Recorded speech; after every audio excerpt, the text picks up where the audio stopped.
Right. Hi, everyone. My name is Karina Conradi. Thank you so much for being here today and joining us for this brown bag. As I'm sure you're all familiar with, we're here to discuss the South Africa's nationally determined contribution, NDCs, which is a climate change pledge under the Paris Agreement. There's a lot of discussion at the moment within civil society on the NDCs and what it is that we want to see within South Africa's NDCs. And South Africa is expected to submit the updated NDCs to the UN in September this year. So today we are very lucky to have Brandon Abdinor here to give us a presentation on the NDCs, what they are, why it matters, how we can effectively participate in the public consultation process, and key issues for us to look out for from a climate justice perspective. And this really is to enable us as civil society to discuss how we can support one another in preparing for these submissions, how we can participate in the process. And on that note, I will hand over to Brandon Abdinor, who is a climate advocacy lawyer at the Center for Environmental Rights.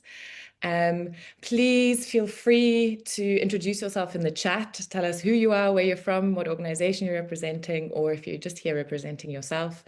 As we go, please feel free to ask your questions in the chat. We will have some time at the end of the conversation for some discussion, for some Q&A. And yeah, we look forward to this discussion. Thanks so much for joining us. I'll hand over to Brandon. Thanks, Karina, and hi, everybody. It's good to be here, good to be discussing this. Let me just get my screen share happening. All right, I hope you can all see that. Yeah, as Karina said, it's NDC season, so we thought it's a good time to update the movement on exactly what NDCs are, what the process is, and where it's at, and what the opportunities to engage are. And also to share ideas on elements that will make it a stronger NDC and the considerations that we can include in any of our engagements, whether it's at public participation meetings or written submissions. So we'll unpack exactly when all of that happens. And as always, when we do make suggestions about what could strengthen, this is based on our experience, and everyone needs to be comfortable with what it is that they submit. So you may not necessarily agree with all of those suggestions, and you may have other ones, and hopefully, yeah, as Karina said, we can have a bit of a discussion on what those might be and effectively treat this as some form of a brainstorm. For those that don't know, the Center for Environmental Rights is a public interest law clinic. So we are non-profit, and we represent clients that don't have the means themselves to engage with the environmental rights work that we do. We engage in different activities such as mining, activist support and training, corporate accountability and transparency, and then the program I'm in, which is pollution and climate change. And that includes engaging with climate change policies such as the NDCs.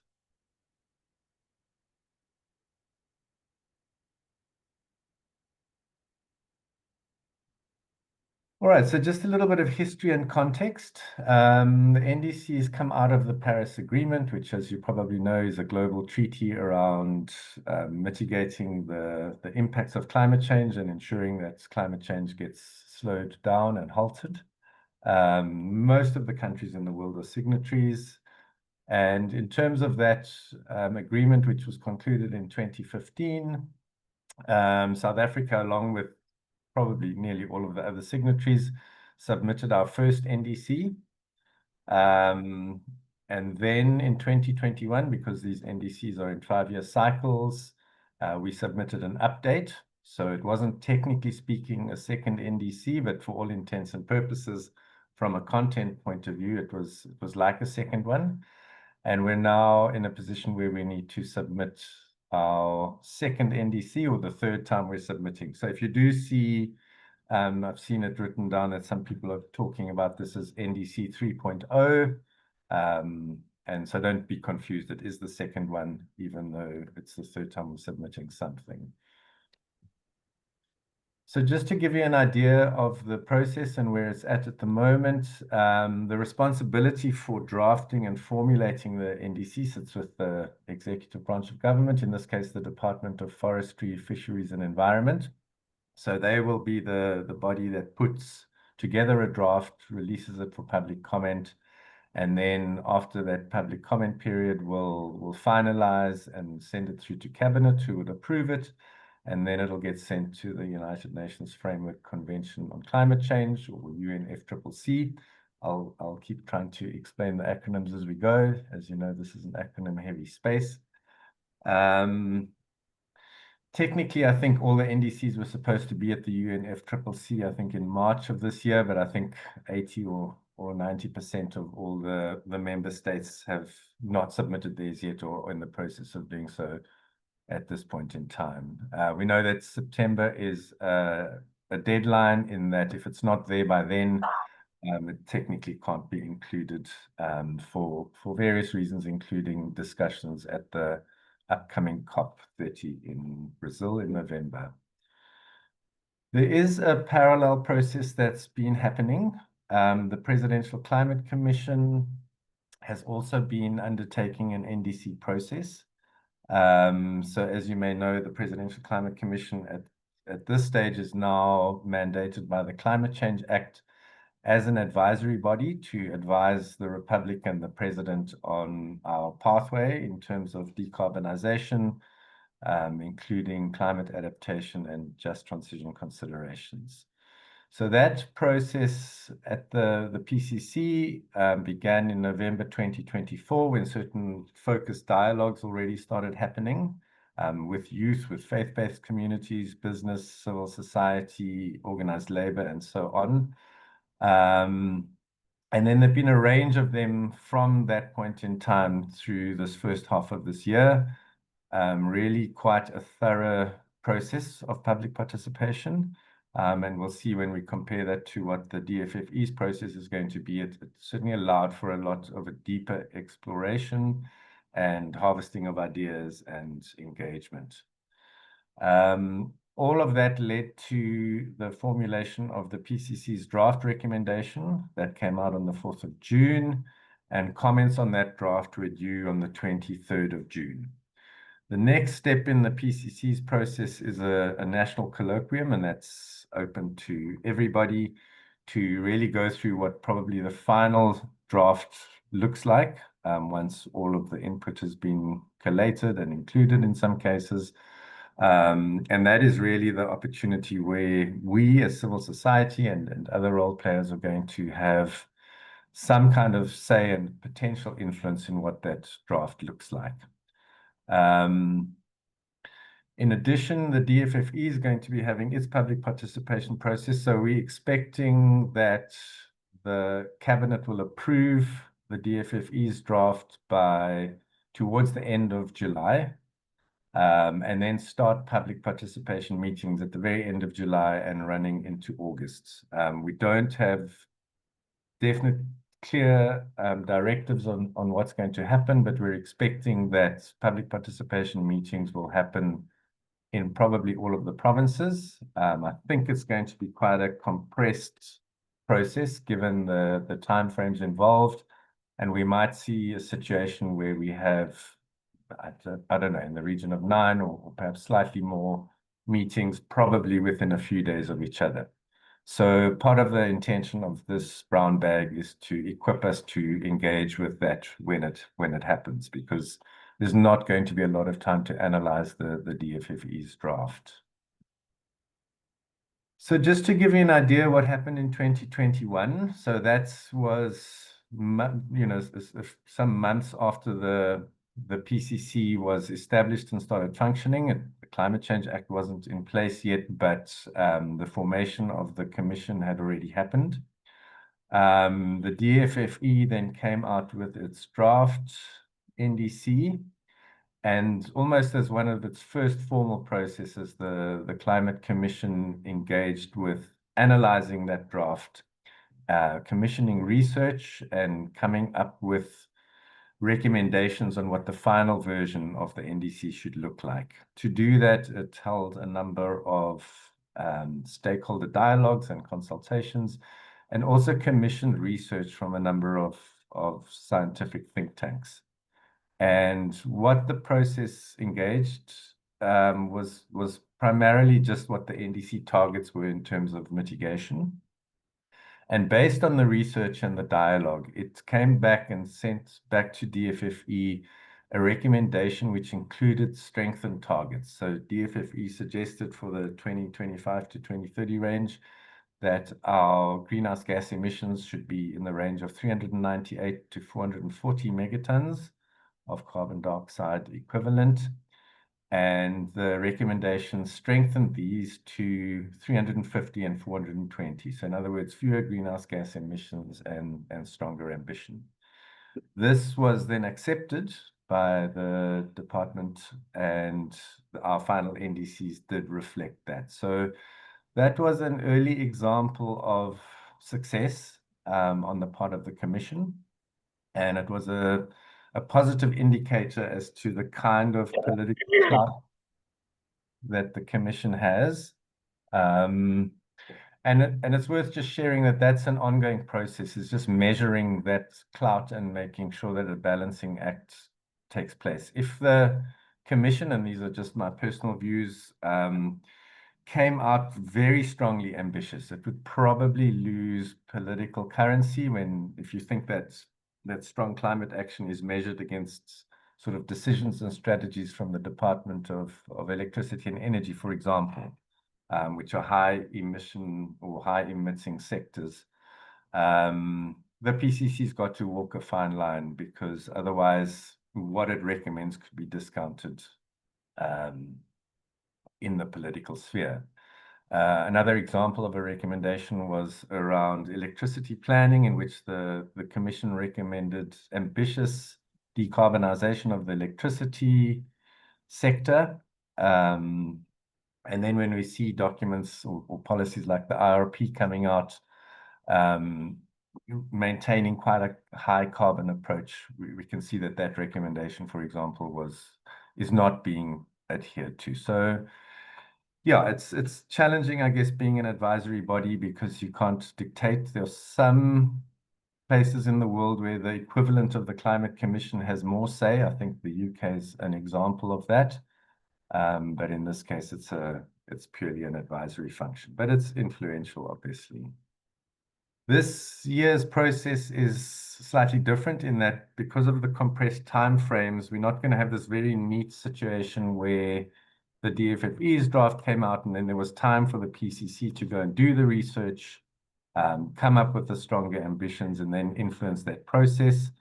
In a sense, this is happening a lot more in parallel. So the kind of marriage, if you like, between the PCC's final draft and the DFFE's draft has got a much shorter time span in which to happen. And we're going to be very interested to see just how that process unfolds.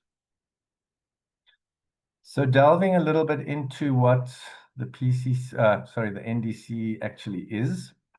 I've drawn on the kind of root document, being the Paris Agreement itself. I'll try and simplify this language as much as possible. I must say that, in my opinion, the Paris Agreement and other UNFCCC documents do reasonably well in terms of plain languaging. They're certainly not as cumbersome as some legislation is to read, but in the nature of these kinds of things and the nature of having to ensure certainty, some of the language can get a little bit more complicated.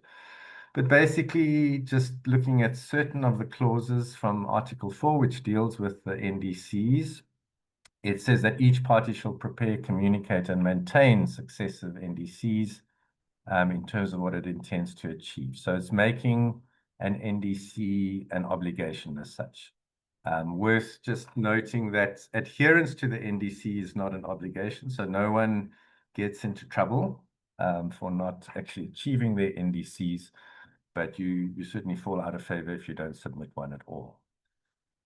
Clause 3 talks about the successive NDCs representing a progression. So they're building in a ratcheting mechanism to make sure that every NDC has stronger ambition than the previous one.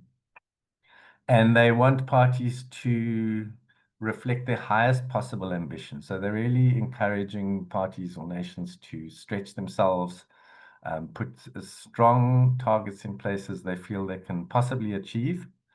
And then very importantly, from a climate justice perspective, it talks about reflecting common but differentiated responsibilities and respective capabilities in light of different national circumstances. So from a global climate justice perspective, this is very important. We know that historically, the global north or developed world has been responsible for the bulk of emissions. The USA, if you look at emissions from when burning fossil fuels effectively started, the mid-1800s, the USA has got the biggest greenhouse gas inventory there. But currently the largest emitter is China, for example. So there's been shifts and movements as the US has sort of slowed down its greenhouse gas emission trajectory, and similarly with the EU. And then we're seeing other developed nations such as China, for example, being the biggest emitters as at this point in time. But we know that along with colonialization, those developed countries got to be where they are in terms of wealth by emitting the amount of greenhouse gases that they have. And then developing countries such as ourselves, really not responsible for that much of the history, but sitting with a lot of the impact. So inbuilt into this architecture is the idea that those who benefited from high carbon development should have to take stricter measures and be more ambitious in terms of their climate mitigation responses. This can obviously be used to deflect what the situation is at some point in time. So South Africa is also the 13th highest carbon emitter. And in terms of compared to the rest of the African continent, we certainly are doing our fair share of the pollution. So we sit in this interesting middle space where we certainly can't be expected to take the same level of action as a China or a US or an EU, but we can't sit and say we're doing, very little and we don't have to take the necessary steps. Particularly when you compare us to really the least developed nations and those with very low emissions. So it actually says here that developed country parties should continue to take the lead and should undertake economy-wide absolute emission reduction targets. So that's really the highest standard, and it's exhorting those nations to take the strongest actions. Whereas developing nations should enhance our mitigation efforts and are encouraged to move over time towards economy-wide emission reduction or limitation of targets in light of the different circumstances. And we'll unpack this a bit more as we talk about fair share a little further in the presentation. It also says that support shall be provided to developing countries, recognizing that enhanced support for developing countries will allow for higher ambition in their actions. And I guess it's here where the whole rationale for climate finance and financial resources for decarbonization and also for adaptation for that matter comes from, again, based on this historical responsibility and the need to implement some kind of reparations or redress. It then also recognizes the least developed countries and small island developing states, and the obligation on them is far less, and it says they may prepare and communicate strategies, plans, and actions for low greenhouse gas emissions, reflecting their special circumstances. It talks also about mitigation co-benefits resulting from adaptation actions. So there are many things that countries can do around adaptation, which also have a mitigation effect. For example, restoring certain types of ecosystems. Doing so might help with preventing floods by having a better sort of substrate in place. And that also stores carbon, so it's got this mitigation co-benefit. So this is being very much recognized in the Paris Agreement and counts for the NDCs. As mentioned, these will be communicated every 5 years.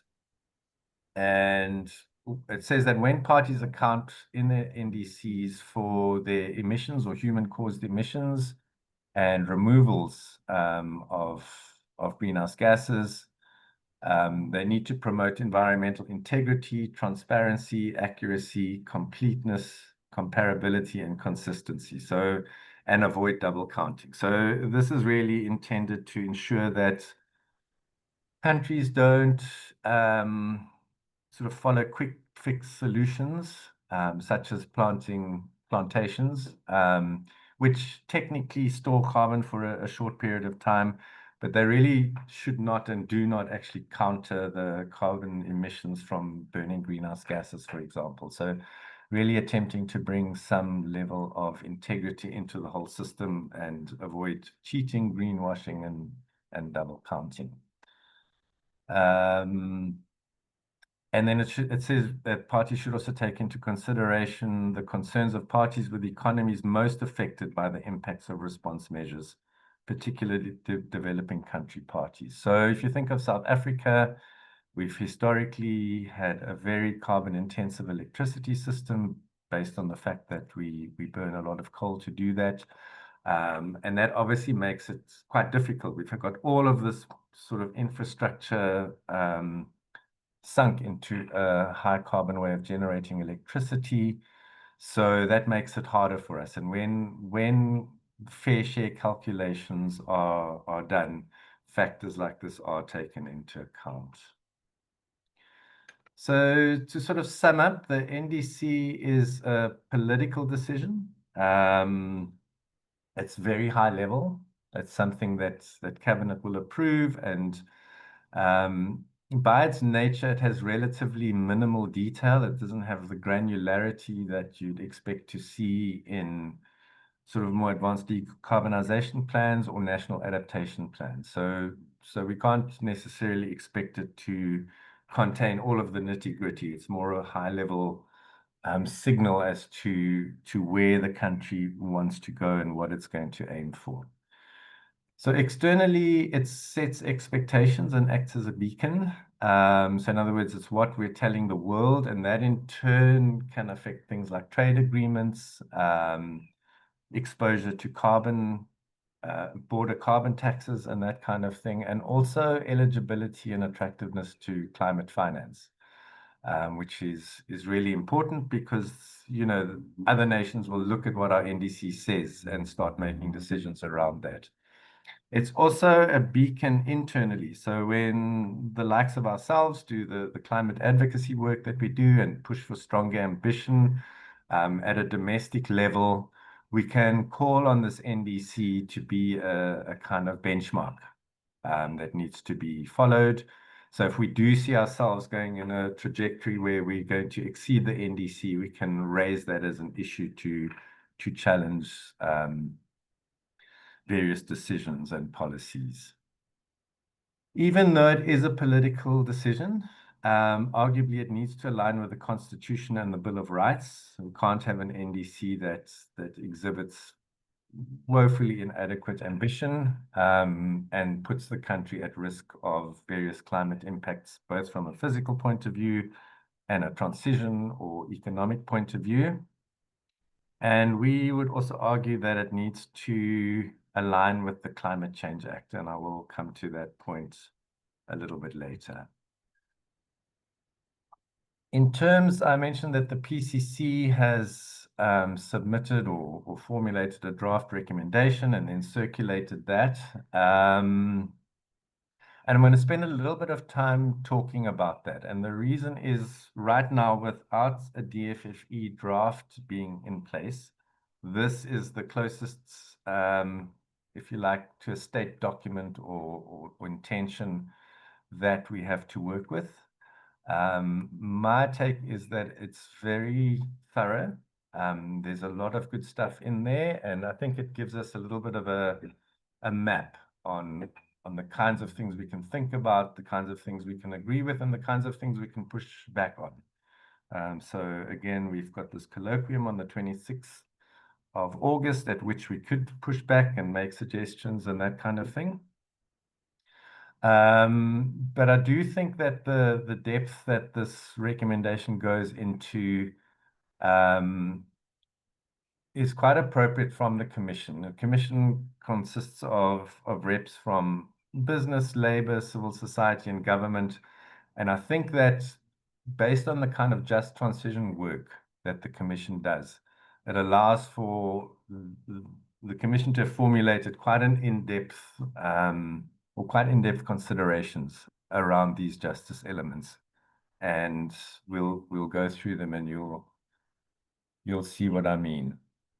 So in terms of adaptation, the draft recommendation is quite solid in that it recognizes the urgency of adaptation and it names the fact that a lot of adaptation measures are not happening with the urgency that they need to.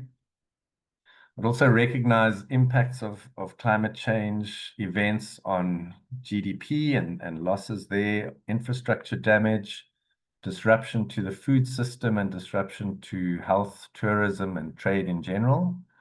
It highlights maize yields, reductions, floods. Durban gets raised as an example quite often in the document. Water shortages and heat waves as well. One of the things that it admits that we feel is a problem is the climate migration, and refugees are not mentioned in there. And when we talk about what we want to see in an NDC, we'll touch on that a little more as well. It also, in the draft recommendation, has a little bit of an assessment of progress that's been made since 2021. So in the 2021 NDC update, certain adaptation goals were named, and those are reducing vulnerability to climate impacts, integrating climate change adaptation into planning, strengthening capacity to deal with adaptation, improving information and early warning systems, and mobilizing resources. And when resources are spoken about in a context like this, it's money, but it's also technical know-how and capacity, and then just having the people available with the necessary knowledge to attend to implementing climate adaptation. It then basically, via this biennial transparency report, which is a UNFCCC mandated report that the country prepares and sends through to the UNFCCC. This biennial report did evaluate some of the progress. And it said on the plus side that from a policy perspective, that sectoral adaptation plans are progressing.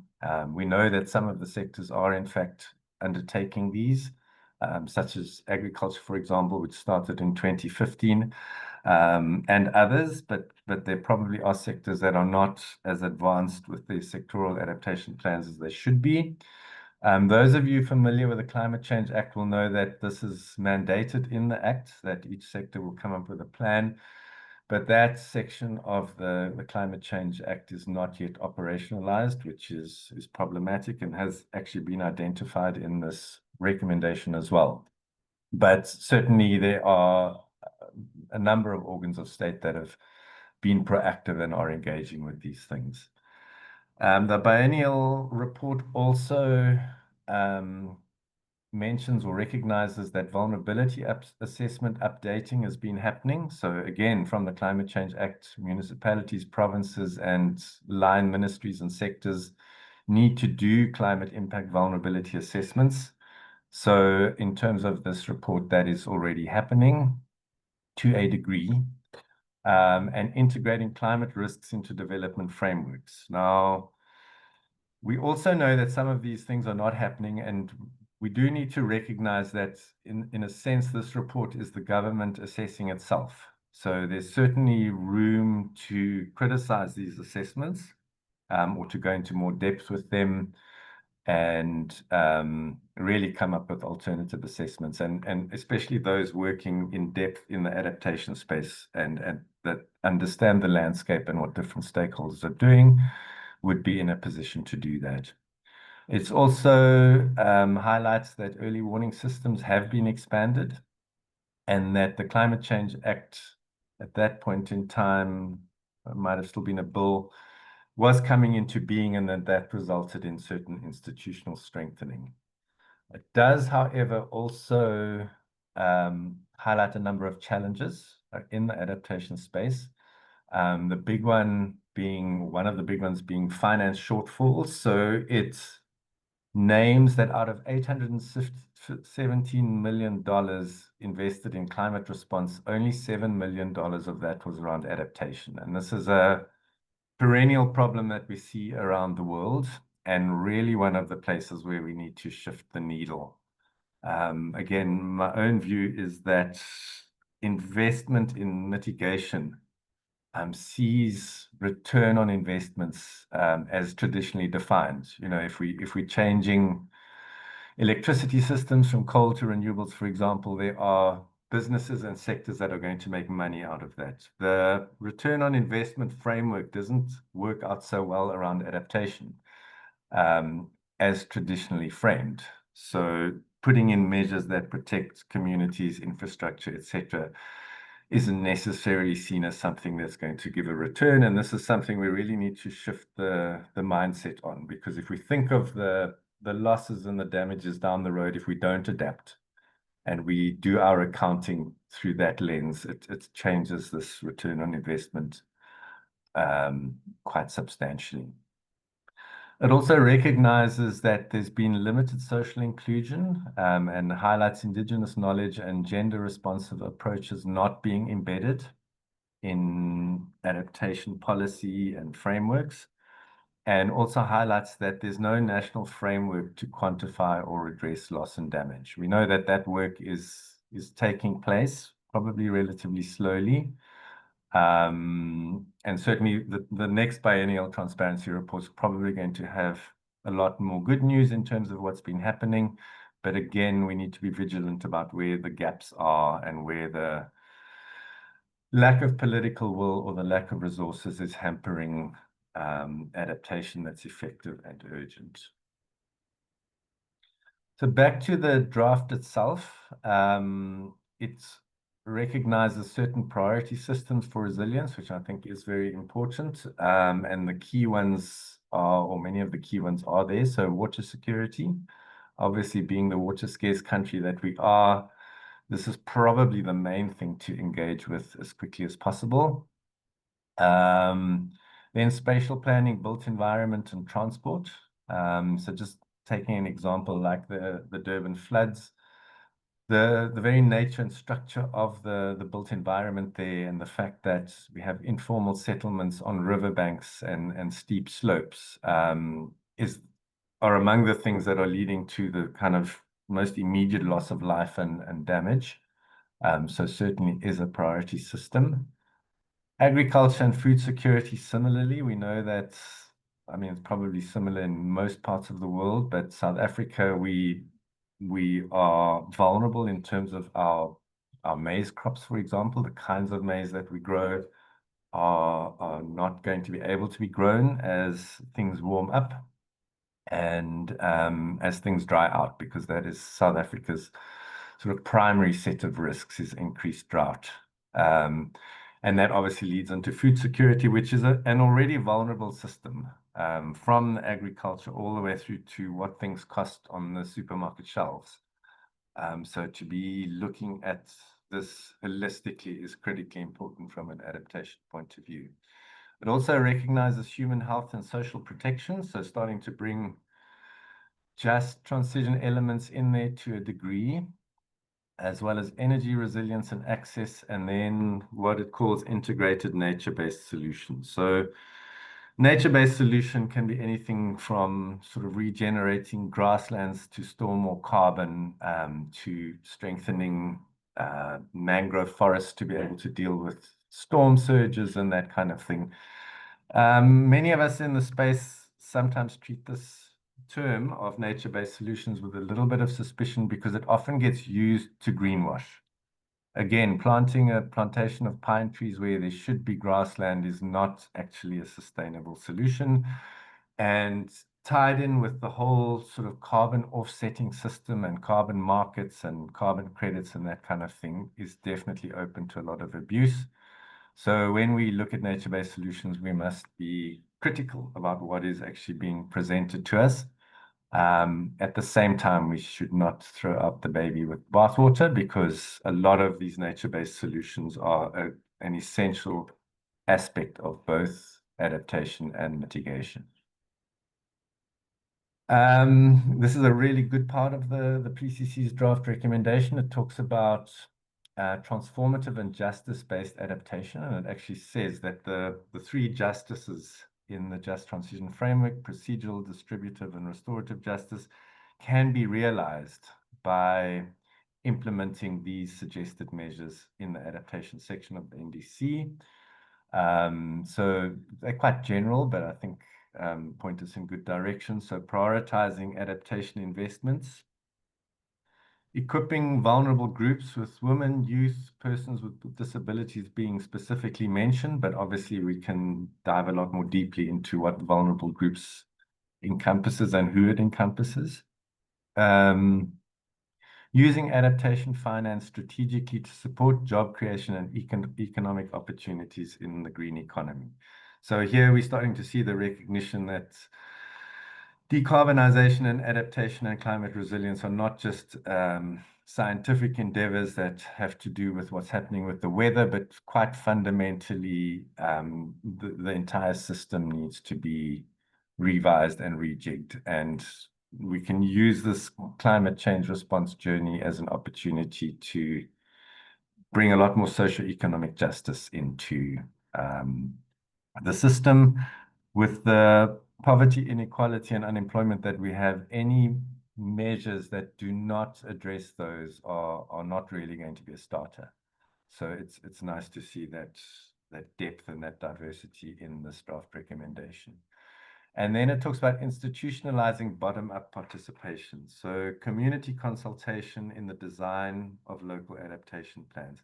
Very, very important. We can't have a system where adaptation needs are centrally decided and imposed across the country and at all levels, because at the end of the day, people within a particular locality or circumstances understand very well what they need as well. So this bottom up needs to marry well with the top down. Top down needs to deploy resources, and the bottom up needs to inform what those looks like. One of the risks identified by the Intergovernmental Panel on Climate Change is maladaptation, which is taking measures that are designed to be adapting to climate impacts, but actually cause unintended consequences and perhaps create other harms that were not foreseen. An example of that, I think it's happened somewhere in the US. They built sea walls to protect land-based infrastructure from storm surges and that kind of thing. But what that did was cause flooding further up the coast as a result of those walls. So we want to make sure we don't pour money, resources into measures that are actually going to cause different kinds of harms.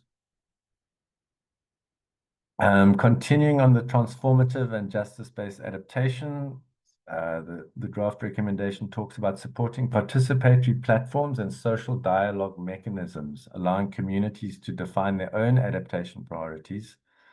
Again, very important and a little bit of a repeat of the previous point, but how do we have ongoing climate conversations across the breadth of the country and at all levels? From small communities to business sectors to everything in between. It also identifies issues with insurance. I think this is probably going to be one of the factors that really start shifting the needle in terms of climate response. We are seeing more and more that insurance companies, as they traditionally have done business, are refusing to insure against climate risk. So firstly, that whole sector starts to become unsustainable from a financial perspective, but the insured are not able to get that kind of cover, and then we're going to start seeing people sustaining big losses that cannot be recovered. So it particularly talks here about appropriate insurance for smallholders, informal traders, tourism workers, and subsistence farmers. Quite a big transformation needed there, but something that needs to happen. And then ensuring transparency and accountability in adaptation finance decisions. So the money compared to mitigation is small, but it is there. So we do need to ensure that the way it's dispersed and what it's dispersed for is transparent and accountable, so that it doesn't disappear in some sort of a black hole, or is not used effectively, was used for the wrong things. It then also talks about policy and regulatory strengthening. So it identifies this thing which is very close to my heart, and that is the fact that the Climate Change Act has not been operationalized in its entirety. So the big adaptation and mitigation elements of the Climate Change Act are still deferred. And the PCC's draft recommendation recognizes that that needs to happen, because until it does, the obligations on municipalities, provinces, different sectors to come up with their adaptation plans are not in place. And then also talks about the necessary regulations needing to happen. It recognizes that local government is the coalface, if you like, of adaptation and climate change impacts, and says that those need to be resourced, capacitated, and supported. It also says that adaptation needs to be formalized across all levels of government. I mean, if you think about it, there are very few policies and programs within any sector of government that doesn't need to take climate change adaptation into account, given the far-reaching nature of the impacts. And it also calls for enhanced vertical and horizontal coordination. So across your different line ministries, but also down to provincial and local level. And then it talks about elevating adaptation ambition, governance, and institutional capacity, and suggests an approach to do that. And that's the AAR framework, or anticipate. So know what is coming, adapt, do what you can to be resilient to the climate impacts themselves, and then recover for those impacts that are going to create damage, is to have a system and a context that allows for post-disaster recovery as quickly and as effectively as possible. And it recognizes for this AAR framework to do that, formal theory of change needs to be put in place, and an integrated monitoring, evaluation, and learning system. Going over to mitigation, so just a reminder that in the Paris Agreement and in our Climate Change Act, the benchmark of best available science is spoken about, and the best available science, well, perhaps it's still relatively conservative, but really is probably the Intergovernmental Panel on Climate Change, just given the absolutely huge footprint that it has in terms of sourcing information. So each of those reports has hundreds of authors and draws on thousands of papers from around the world, and this is an ongoing process. And the conclusion there remains that to stay at 1.5 degree levels, we need to reduce our greenhouse gases by 43% by 2030 and 60% by 2035. This is compared to 2019 levels. And just a quick explainer around fair share. So it's really adjusting the pro rata share of emissions and emission reduction based on historical accountability, a country's ability to mitigate, and what its developmental needs. And that speaks to that sort of global climate justice aspect that I spoke of. All right, it might get a little technical here, but I've tried to keep it as simple as possible. So in order for the PCC to come up with its recommendations, it's used and accessed certain models and certain data, predominantly the Energy Systems Research Group, or ESRG, at UCT, that did a 2024 exercise. And then it's cross-correlated these with the Climate Action Tracker, which is quite a universally known climate action tracker. And then what they call the Climate Equity Reference Calculator, which focuses more specifically on calculating what is the fair share taking all factors into account. So both the CAT and the CERC have a fair share calculator, and these sometimes get presented in court when one is talking about ambition and greenhouse gas emissions reduction.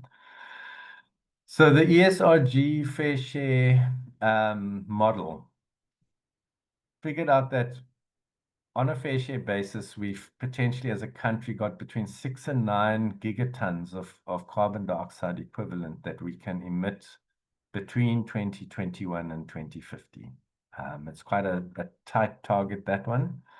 But just to compare the National Business Initiative, which really comprises of many of the large companies in South Africa, including the large emitters and miners. So even that, which is, you wouldn't think going to be that climate friendly, suggested that it's between 7 and 9 gigatons. And then the modeling that was done for the PCC's recommendation decided to do the models on a range between 8 and 11 gigatons. So in other words, building in a bit of leeway there, so that there's a little bit of wiggle room, if you like, in what we can emit. And that calculated that the target for 2030 to stay within the 8 to 11 gigatons should be between 325 and 373 megatons in 2030.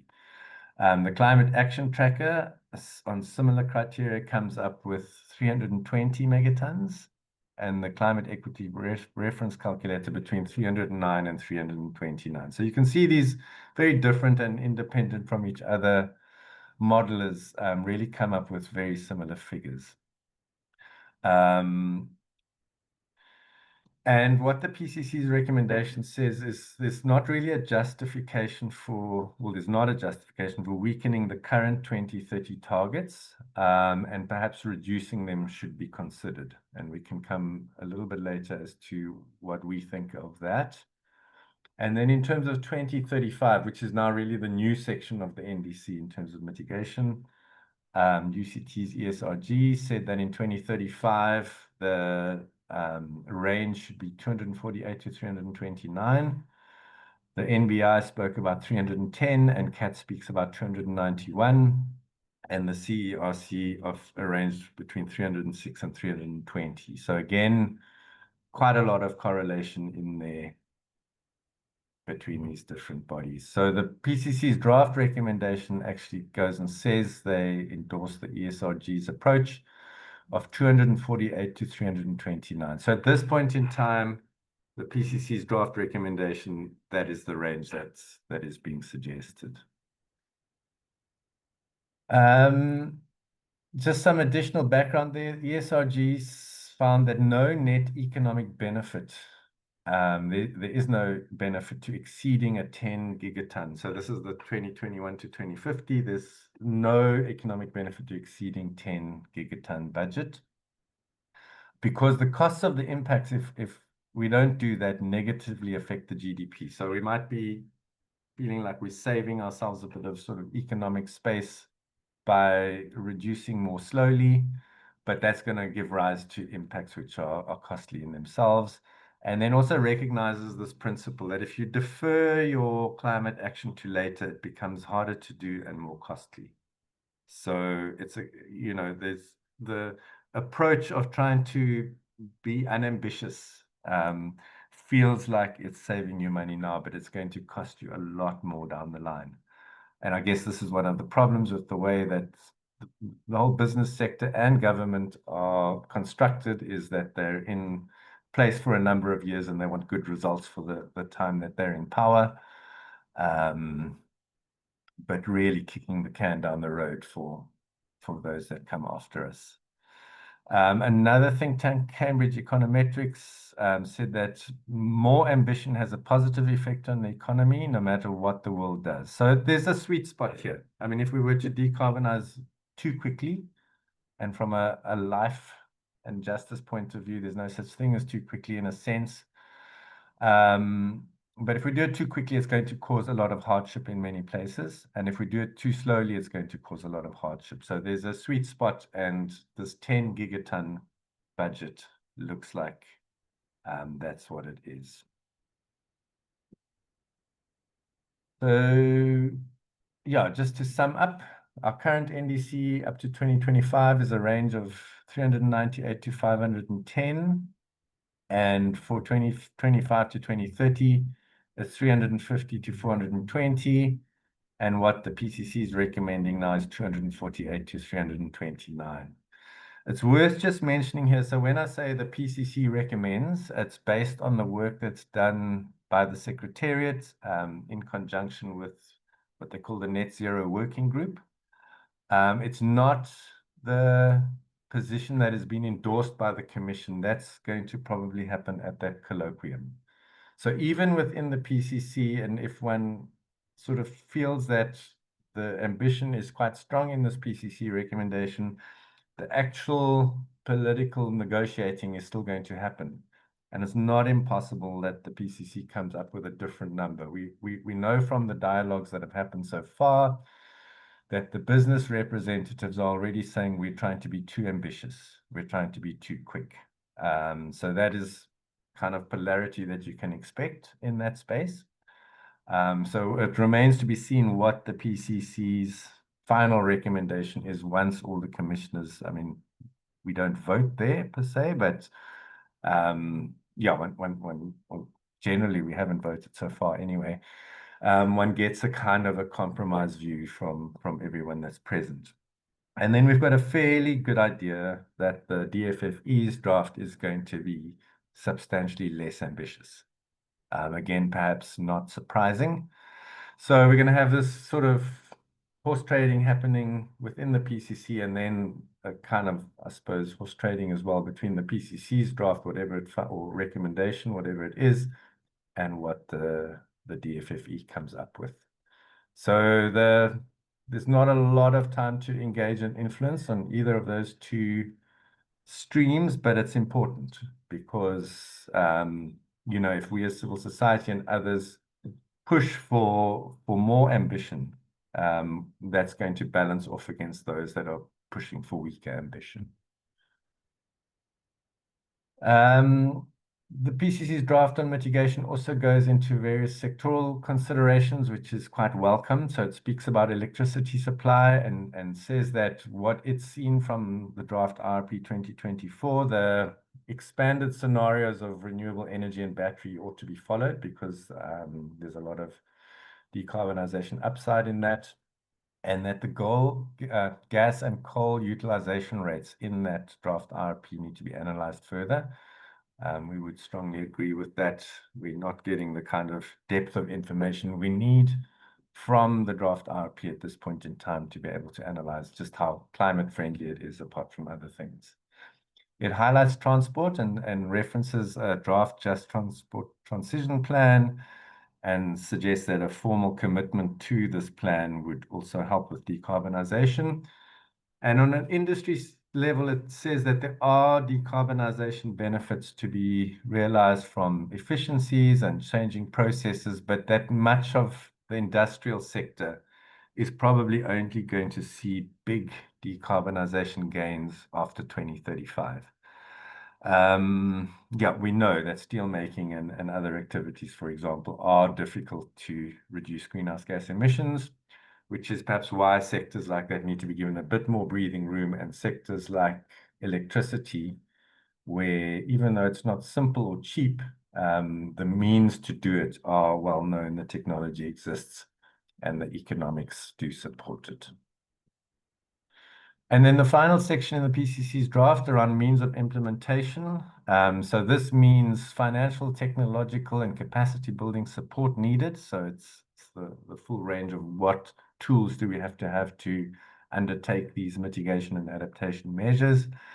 And around that, it says that South Africa's NDC must enhance justice and economic diversification. Makes sense. Adaptation needs to be an implementation priority, and climate flows and support need to be increased. It's kind of stating the obvious, but it is important to have it in something like an NDC. Also that the climate finance environment should be broad, flexible, innovative, strategic, and principles-based. So in other words, make sure there's justice in that we don't see incoming climate finance being spent on things that we don't agree with. We've already had concerns around the jet investment plan, questioning whether green hydrogen is something that we should be spending our climate finance money on. Very important, climate finance absorptive capacity must be strengthened. So what this is talking about is the fact that at this point in time, although we don't have nearly all the climate finance we need, but a fraction of it, we've actually got more than we can spend.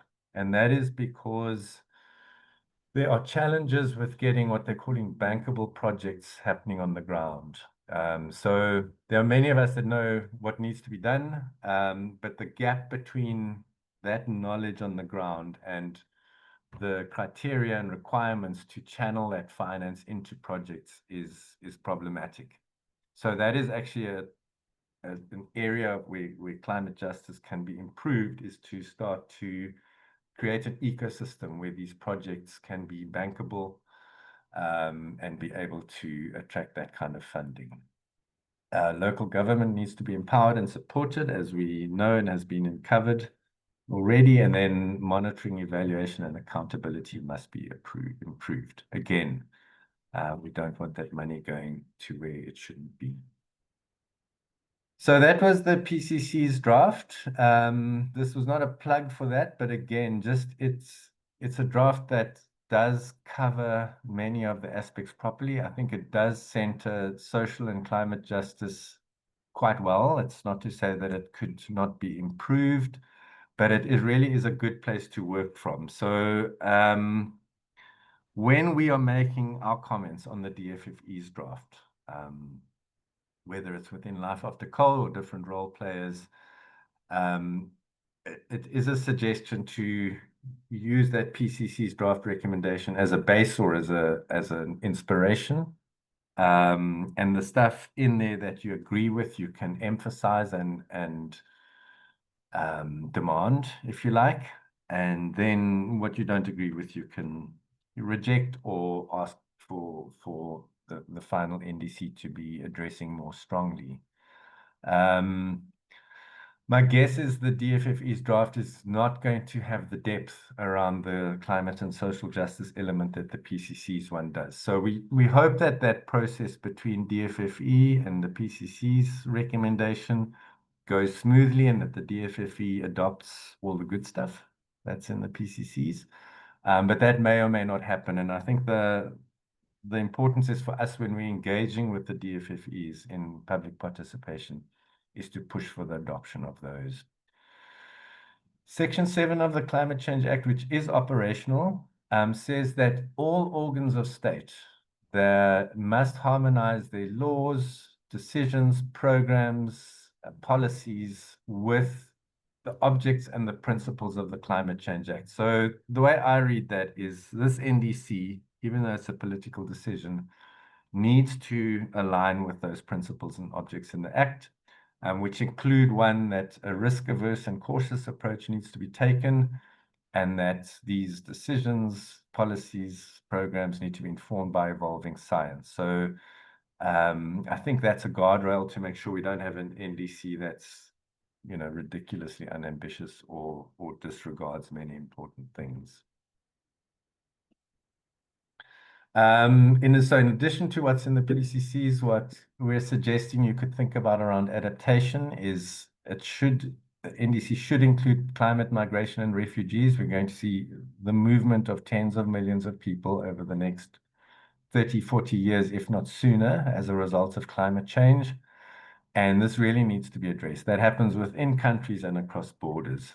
In the food and agriculture section, we'd like to see warnings around industrial agriculture and the climate harms of, that type of food production.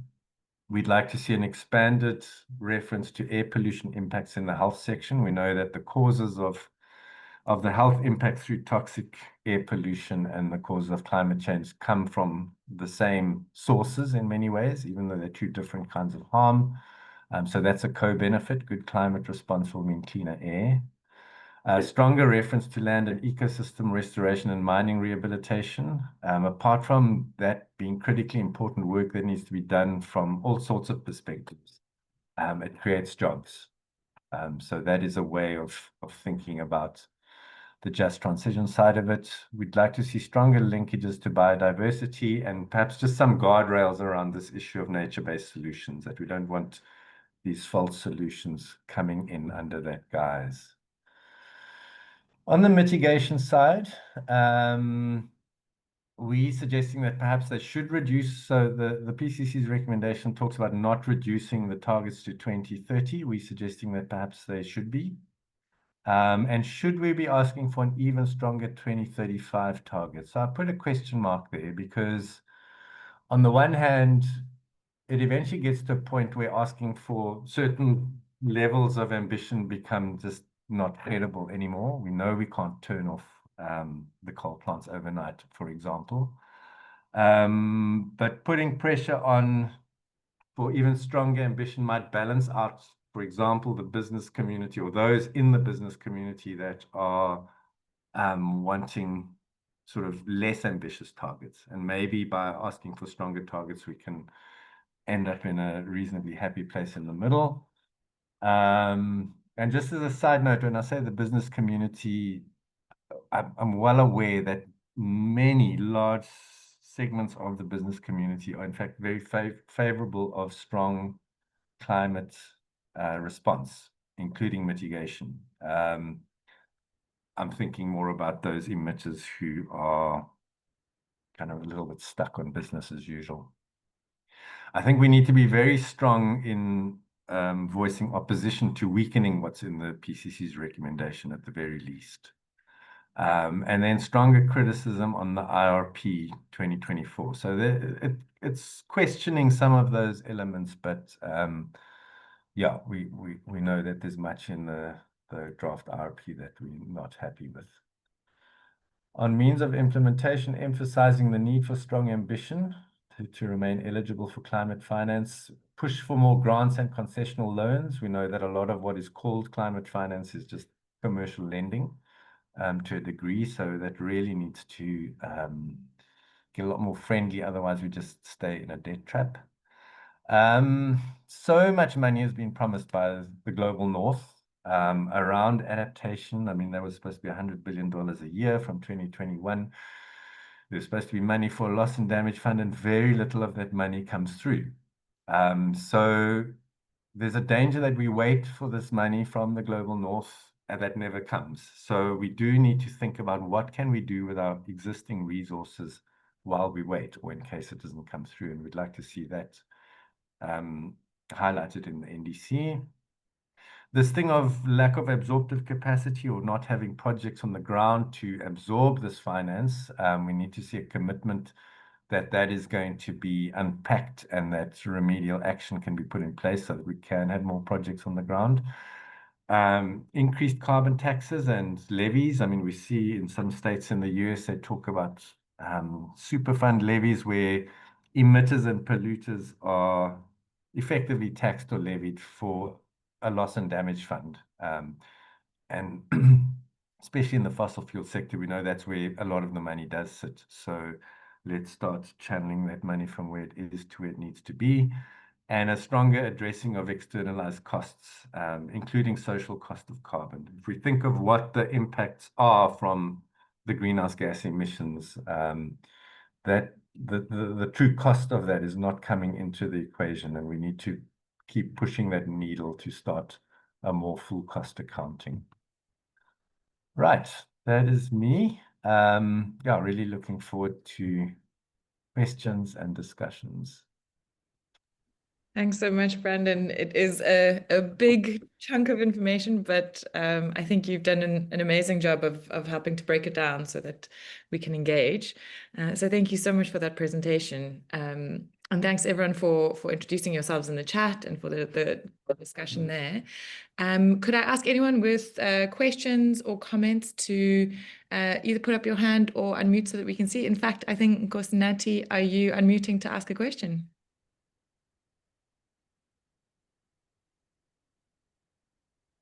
If you are, please go ahead and share your question with us. In the meantime, go ahead, Nkosinathi.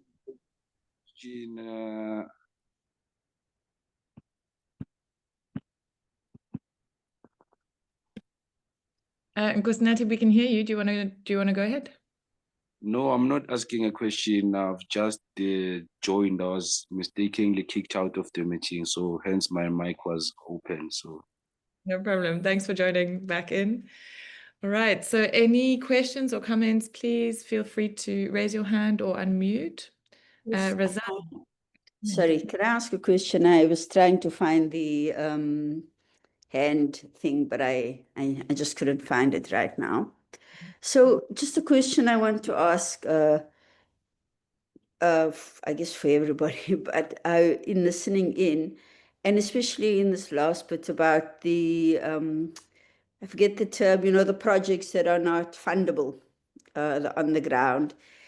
I mean, this has been coming along for the longest time, Egypt, every year, year on year. And I'm just wondering at what point do we actually shift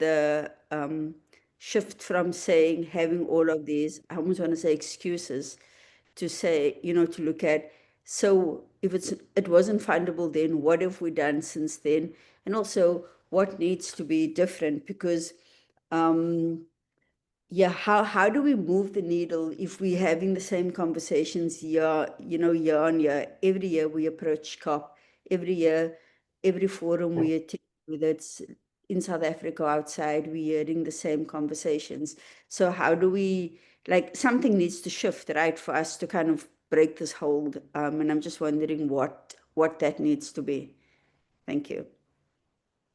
Thanks, Razania. I think very good, very important question, and something that we probably all need to put our heads together. So, I mean, personally, for example, I've become familiar with this as an issue quite recently. I know it's been spoken about in general terms, but now hearing the project management unit in the presidency speak about this quite specifically. So I guess that those of us that are in contact and working with those who are developing projects that seek funding is to really start to map what the obstacles are from that bottom up level.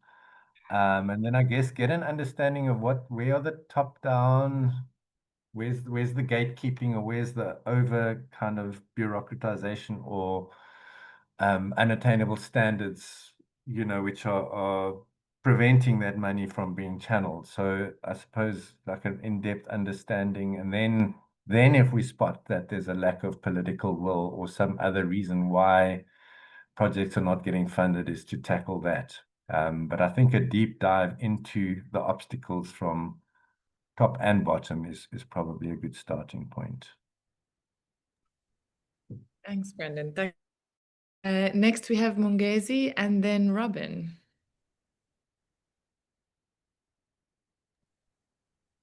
Go ahead, Mongezi.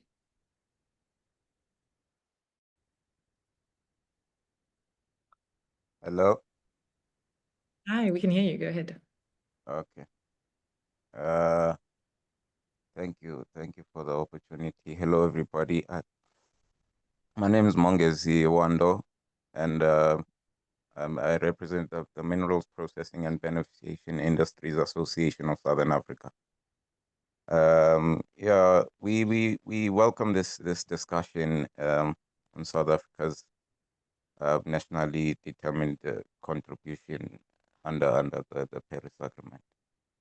So us as an organization committed to inclusive and just locally anchored mineral value chains, we believe that this process must prioritize industrial carbonization also, and that it must protect the livelihoods while enabling new climate smart beneficiation opportunities. So yeah, our communities cannot afford to be left behind. So in my comment, in our comment, we would like to just extend that we urge for the inclusion of mineral processing and beneficiation as strategic levers on the NDC. not only as emission sources to mitigate, but also as climate adaptation and green industrialization pathways. So yeah, a just transition must, I think, must incorporate reskilling, enterprise development, and investment in cleaner technologies, especially in mining affected and historically neglected areas. So I just want to say that we stand ready to support constructive collaboration between such gatherings and government, also civil society, just to align the climate agenda and local development initiatives and imperatives. Thank you. Thanks, Mongezi. Yeah, absolutely. I mean, that is the whole challenge of the just transition, is how do we do this without leaving people behind? So I think the things that you mentioned there of reskilling, enterprise development, and so on are critically important. And I think it's, it's going to require sort of out-the-box thinking on all fronts about, it's not as simple, unfortunately, as that those that are involved in the carbon intensive value chain can simply be reskilled and find jobs in a cleaner value chain. We need to think more broadly than that. And yeah, I think a lot of that sort of brainstorming is being done around, for example, the closure of the Komati plant. What does that mean for the people who had jobs there, the businesses in the surrounding areas? And yeah, it's definitely an all hands on deck approach. But I think also sort of developing what the alternatives could look like. So we have the South African Renewable Energy Master Plan, for example, which is around green industrialization. And as I mentioned earlier, mine rehabilitation and activities like that. So yes, it's an all of society and all of economy approach, and certainly, certain communities and certain workers to be sacrificed in this journey is not fair. So thank you for that input. Robin. Hi. Thanks, Brandon. And thanks for your presentation. And I'm glad we got people like you and Makoma and Bobby on the commission, and for doing for leading on the recommendations on the PCC's comment. I wanted to ask, I mean, we have that section, I think it's 24 of the Climate Change Act, which talks about the emissions trajectory. So now when the NDC, the draft NDC goes to cabinet, is that also going to cover, as far as you understand, the bit about, let me just find it here. The minister must, in consultation with cabinet, by notice in the Gazette, determine a national GHG emissions trajectory for the Republic. So will our NDC now formally become the national GHG emissions trajectory, do you think? Number one. And then, of course, just the importance and the relevance of that in relation to the sectoral emission targets. I know that you know that, but perhaps not everyone else on the call, is that the cumulative amounts of that emission trajectory, all of the different sectoral emission targets add up to that trajectory. So obviously it is in the interests of the bigger emitting sectors to have the overall trajectory and their own share as big as possible. So that's where stuff like anti-climate lobbying comes in. Just Share has recently put out a report on how effective the lobbying, particularly by fossil fuel companies and industry associations, has been. Aligned also with that argument about the range, how big the range should be. One of the parts of that argument that has been very successful over the years, over 20 years, in fact, in derailing an effective climate policy response. So in setting back our Climate Change Act and setting back our Carbon Tax Act, is to say, look, we don't need any stricter regulation, because look how far below South Africa's peak plateau decline trajectory, our first NDC, our updated NDC, look how far below our actual emissions have been. And that is true. So we must just bear that in mind, that it is extremely important to set a strict NDC, and if we're going to have a range, to make it a narrow range, because those arguments then are proven to be true, that says, look, there's no necessity to regulate us any further, we being the major emitters, because we are so far below, South Africa's emissions are so far below what is set as the allowable range that you don't need to do any more to regulate us. And that has proven to be so in the past. So we must think carefully about that when we say what is an ambitious and suitably effective range. Thanks. Thanks, Robin. And I wonder if you want to post a link to that report, which I can endorse everyone looks at around the lobbying. Just to give you an idea that this is not always a fair fight with level playing fields.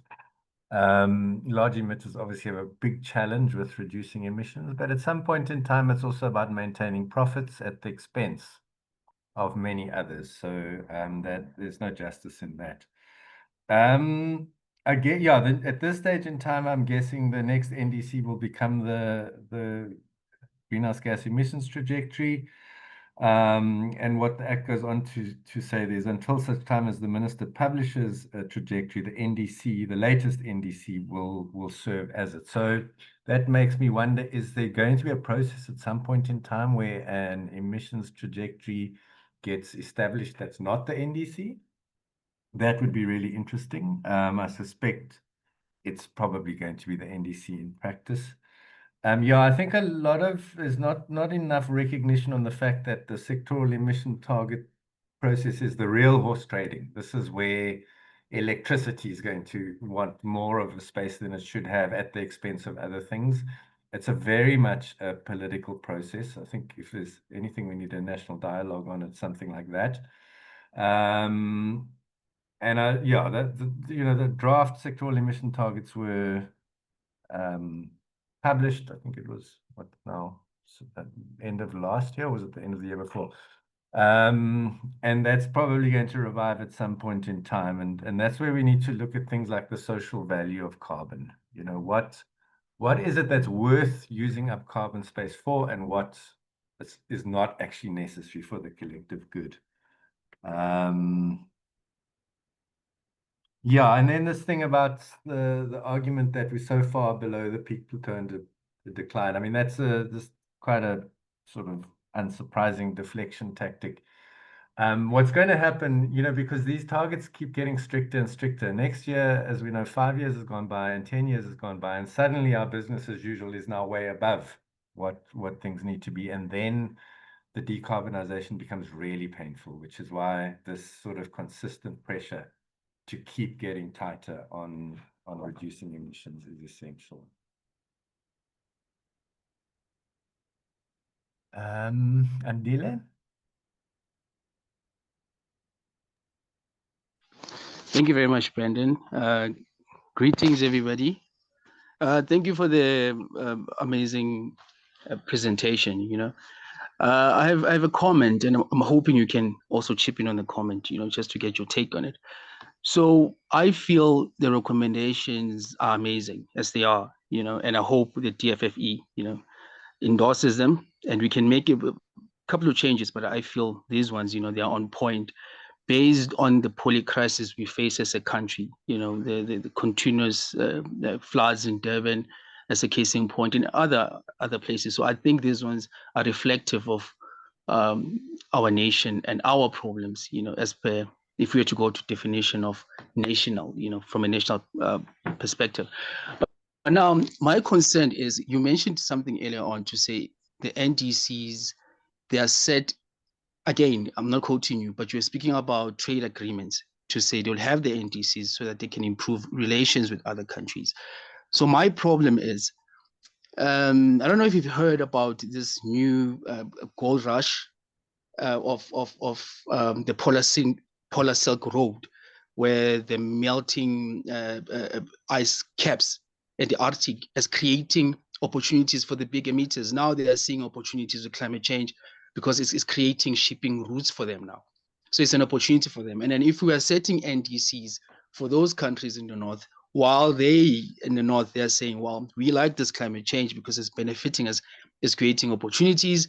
And the very same countries, their targets are going beyond 2060, 2080, and etc. So I feel maybe the priority should not be that. We can, of course, submit the global stock takes, to at the conferences, however, but let's make it not so much a priority, the trade overseas, and just prioritize ourselves as a country. Yeah, sure. Thank you. Thanks, Sandile. Yeah, important point, and I think it highlights the discrepancy between NDCs, from whatever country they might relate to, and what decision making happens on the ground. So I actually don't know what, for example, Russia's NDC looks like, or I don't know if the US is even going to submit now.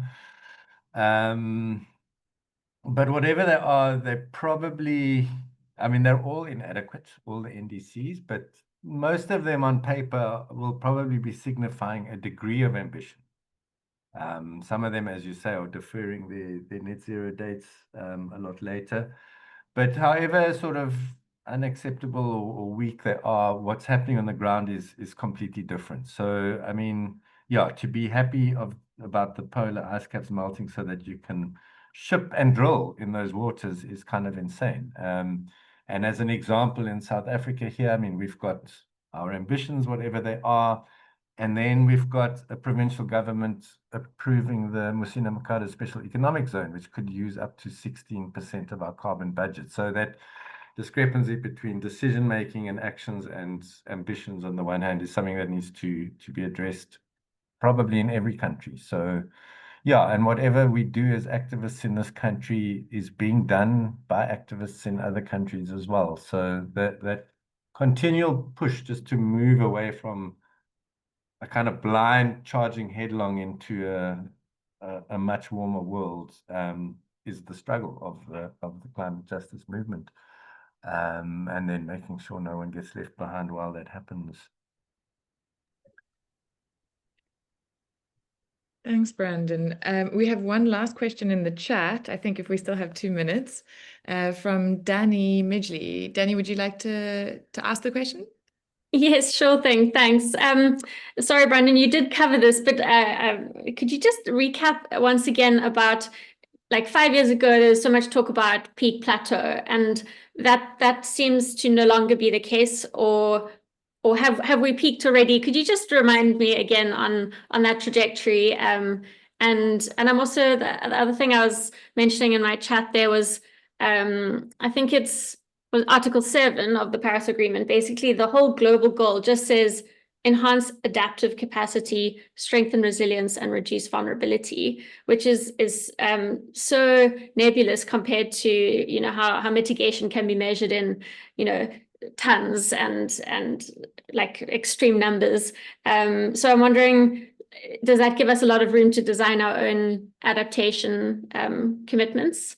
And is South Africa seen as like a leader in adaptation, or are we still finding our own way? Thanks, Danny. Yeah, the peak plateau and decline trajectory has kind of been superseded. So I think Robin's putting it in there. Thank you. Governed by the NDC. Upper range is 510, and I think our current emissions are in the range of 420, subject to correction, or a little higher than that. But yeah, so at this point in time, we're looking good when measured against our sort of targets from around 2020. Okay. And again, the danger, as I mentioned, is that the emissions reductions don't happen quickly, and the targets start ratcheting down quickly, and then it gets expensive, difficult. So we should have peaked. We should have emitted our most per year. Possibly, yeah. Let's see what happens with our peak, because there's a lot of commitment to keeping the coal burning, etc. The Paris Agreement, I think, is deliberately vague in places, just allowing for different nations to find their own way with things, and let the kind of standardization come through other measures, and was probably necessarily weak to get as many signatories as it did. I don't think we're a leader in climate adaptation by any means. We're probably not the biggest laggards around either. But I'll just give an example from some of the work we've done. One of the big metros in the country has been updating its integrated development plan. And whatever was spoken about in terms of climate in its previous IDP was dramatically diluted in its current draft. And so that's an example of things going backwards. That's not to say that's the story around, but the mainstreaming and the granularity around climate adaptation does need to be, both need to be strengthened a lot. There should be no developmental or planning policy making without centralizing this adequately. So, yeah, we could certainly improve there.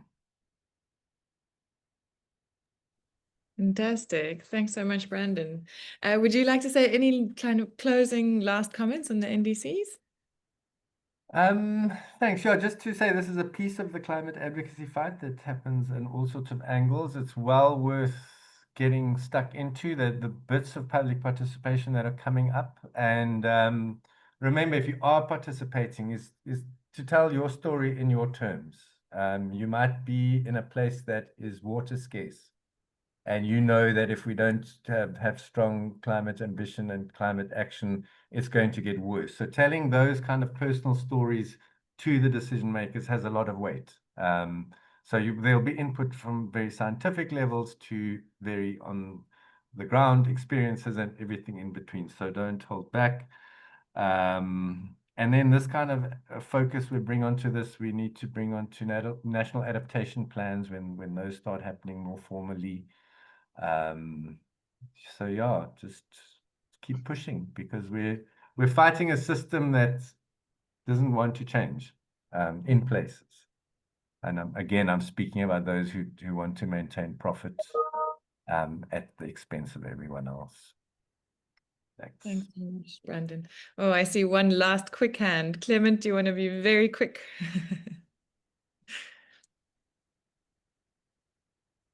Clement? Okay, I think we are at the end of our time. But for those who would like to engage as we go ahead, if you are looking for input as you're crafting your processes, we can't guarantee that we have capacity, but feel free to reach out to us at lifeaftercall@gmail.com, and we can see, and Brandon will pass you on to Brandon where he has capacity. Do you want to? We will, Clement, I'll come to you now. I just want to quickly say we will prepare a toolkit that we're happy to disseminate so that, yeah, people can draw on that for their engagement if they want. Clement, do you want to come in quickly?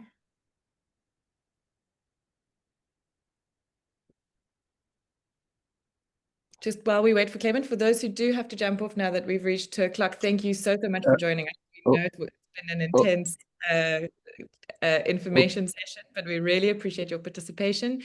And please keep an eye out for our future sessions. Some of you will have signed up for our mailing list, so keep an eye there, but also on our social media and on our website.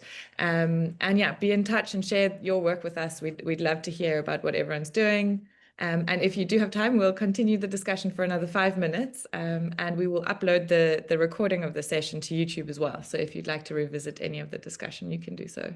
Thanks so much, everyone. Clement, please do go ahead. Okay, for me, just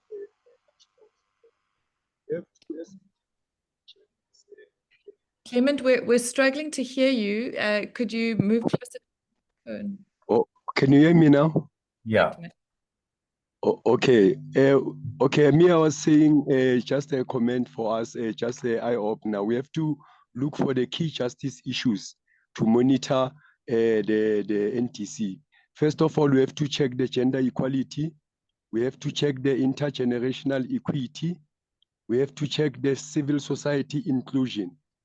We have to check historical responsibility and fair share, because mostly, you know, we've got addressing the vulnerability of South Africa. We have to check also that. We have to implement, because also the just transition is our guideline to show us that the framework, all the framework is our guideline. All the justice system are in the just transition framework.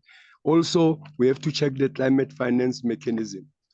That's very a shame for other things, because other municipalities, they've got budget for climate action and for climate impacts. Another thing is inclusivity. We have to include people with disabilities, because I can see most of the webinars, most of people with disabilities, they are excluded, and they've got under the UNFCCC, they've got special agenda for them. But for us, we sort of, we got a stigma. We just left them behind. But we have to consider that. Again, we have to ensure accessibility and participation. We have to make more information to people. This is our duty as activists, to make sure in our languages, because we are using acronyms.